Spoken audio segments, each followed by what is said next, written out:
அனைவருக்கும் வணக்கம். நான் உங்க தமிழ் கேள்வி பேசுறேன். இன்னைக்கு நம்ம என்ன பார்க்க போறோம்னா, இந்த வீடியோ முக்கியமா நான் பேரண்ட்ஸ் தான் இந்த வீடியோவை நான் டெடிகேட் பண்றேன். இப்போ உங்க வீட்டில் உங்க குழந்தைங்க எல்லாருக்குமே ஆனுவல் எக்ஸாம் முடிச்சு அவங்க லீவ் விட்டுருப்பாங்க, ஸ்கூல்ஸ்லாம் லீவ் விட்டுருப்பாங்க.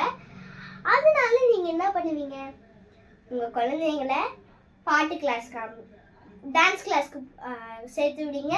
ஏதாவது ஒரு ஸ்கூலில் சம்மர் கேம்ப் வச்சுருந்தாங்கன்னா அந்த சம்மர் கேம்பில் போய் சேர்த்து விடுவீங்க.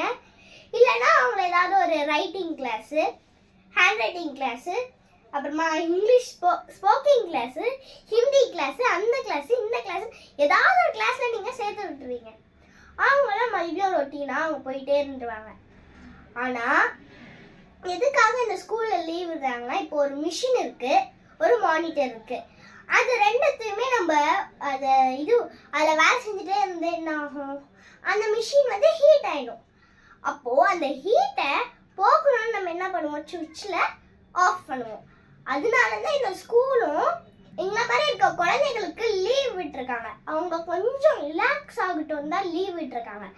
அதனால நீங்கள் உங்கள் குழந்தைங்கக்கிட்ட போய் கேளுங்க, உனக்கு என்னம்மா வேணும் அப்படின்னு கேளுங்க.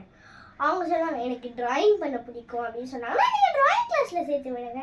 இல்லைன்னா எனக்கு எழுத பிடிக்கும்னா ரைட்டிங் கிளாஸஸ் அப்போ சேர்த்து விடுங்க. இல்லை உங்களுக்கு கிடைக்கிற டைமெல்லாம் நீங்கள் உங்கள் குழந்தைங்க கூட ஸ்பெண்ட் பண்ணுங்கள். அவங்கள பீச்சுக்கு கூட்டிகிட்டு போங்க, பார்க்கு கூட்டிகிட்டு போங்க, அவங்களுக்கு பிடிச்சதுக்கெலாம் கூட்டிகிட்டு போங்க.